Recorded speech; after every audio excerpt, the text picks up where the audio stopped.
Markus 16 vers 1 tot 20. En toe die Sabbat verby was, het Maria Magdalena en Maria, die moeder van Jakobus, en Salome speserye gekoop om hom te gaan salf. En baie vroeg op die eerste dag van die week, net na sonop, kom hulle by die graf, en hulle sê vir mekaar, wie sal vir ons die steen voor die opening van die graf wegrol? En toe hulle opkyk, sien hulle dat die steen weggerol was, want dit was baie groot. En toe hulle in die graf ingegaan het, sien hulle 'n jong man met 'n lang wit kleed om aan die regterkant sit, en hulle het baie geskrik.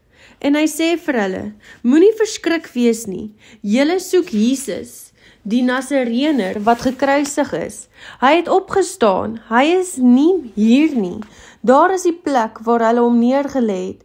Maar gaan sê vir sy disippels en vir Petrus dat hy voor julle uitgaan na Galilea. Daar sal julle hom sien soos hy vir julle gesê het.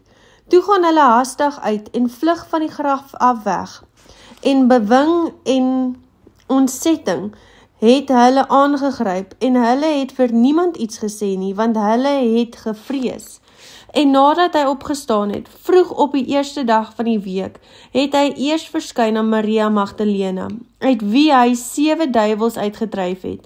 Sy het gegaan en dit vertel aan die wat saam met hom gewees het, terwyl hulle treur en ween. En toe hulle hoor dat hy lewe en deur haar gesien is, het hulle dit nie geglo nie. En hierna het hy in 'n ander gedaante verskyn aan 2 van hulle terwyl hulle loop op die pad in die veld. Hulle het ook gegaan en dit aan die ander vertel, maar die het hulle ook nie geglo nie.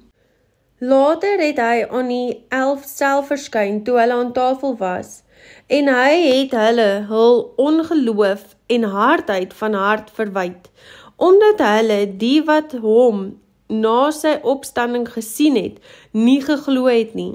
En hy het vir hulle gesê, gaan die hele wêreld in en verkondig die evangelie aan die ganse mensdom.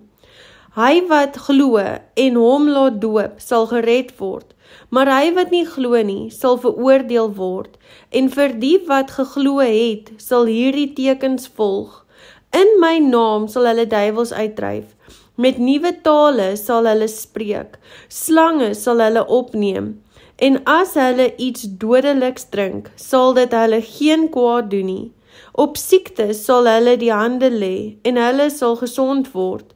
Nadat die Here dan met hulle gespreek het, is hy opgeneem in die hemel, en het gaan sit aan die regterhand van God.